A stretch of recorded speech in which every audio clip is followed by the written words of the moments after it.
Legislation is moving forward in the U.S. that could see a ban on the popular social media app TikTok. The bill was widely accepted in the House of Representatives on Wednesday. Security concerns have been mounting in the U.S. over TikTok in recent months. The app is owned by the Beijing-based tech firm ByteDance, and that is a big problem for lawmakers. Officials have alleged the company's current ownership structure could make it beholden to the Chinese government and put private user data at risk. If this bill becomes law, it would give ByteDance about 5 months to sell TikTok. And if the app hasn't been divested by that time, TikTok would be banned from U.S. app stores. TikTok is calling this proposed legislation an attack on the constitutional right to freedom of speech for its users. Meanwhile, back here at home, there are reports a national security review of the app was conducted last year by the Liberal government. The review and its results have not been made public.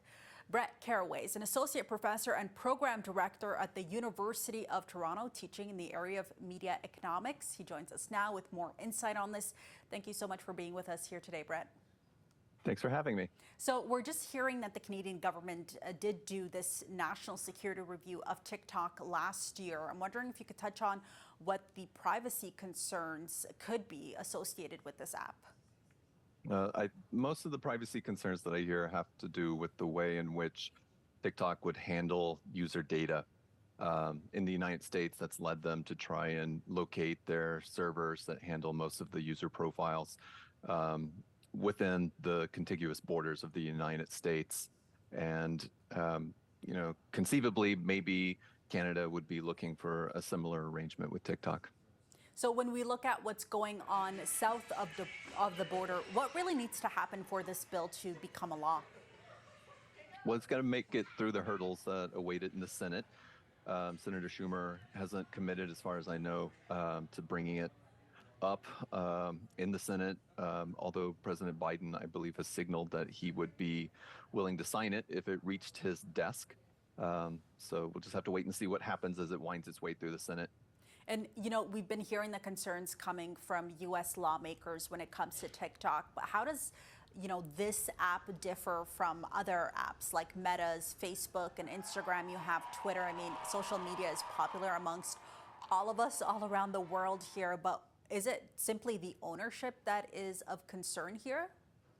That's what my interpretation of these reactions have been, starting with, a while back when we saw everybody from the United States and Canada, New Zealand, institute a ban on having the app installed on government employee mobile devices. It really appears to me to be mostly a byproduct of escalating tensions between countries like the United States and Canada on one hand, and then China on the other hand. I don't see that there's much of a difference between TikTok and other platforms from Instagram, X, Facebook, with respect to how they treat user data. I think this does have to do with concerns over the ownership structure, but even there, it looks to me like policymakers are confused about the actual ownership structure of TikTok. It's not as straightforward as they make it sound. The ownership structure that they are referring to seems to be more Douyin, which is the Chinese market version of TikTok, rather than the TikTok that gets used in North America, which is actually headquartered in the Cayman Islands, has U.S. representatives on its board. So I do feel like some of the concerns around the ownership structure are somewhat misplaced. So you touched on this briefly here, talking about TikTok, the app being banned from the phones of federal employees in Canada. But we know that young people account for most of the app's user base. What do you think parents need to know here? I think parents need to know the same thing about TikTok that they should know about every other platform that teens are using a lot of time or spending a lot of their time on. They need to be aware of what type of content their children are posting to TikTok. They need to be aware of the amount of screen time that their children are engaging with the various platforms. All of these platforms are designed to incentivize users to spend as much time as possible on the platform. And in that sense, TikTok is no different than Facebook Instagram and Twitter/X.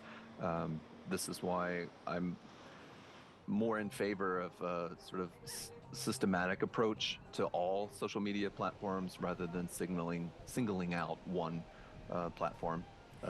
Probably more for political reasons than actual concerns about how youth engage with the platform. Does the user have any power at all here when it comes to information being collected? Is there a way to still use TikTok but limit the type of data it's allowed to access? I mean, there's kind of two different categories of content that you have to be aware of. One is the content that you deliberately make available, meaning you are creating a profile, you are posting user-generated content, and you should be careful about the things that you choose to share. But then there's also transactional data that most of these platforms collect, which means how do you interact with the platform? How much time do you spend on particular content? Do you share things? Do you like things? Do you comment on things? And then if you leave the platform and go to some other service, oftentimes they're tracking your activity off the platform. And that data is more difficult to keep track of and to have control over. But to the extent that you're able, you should look through the end user license agreement of every platform and make decisions where you can about how you want your data treated by the platform. But that's certainly more tricky than just deciding what kind of TikTok video am I going to post today.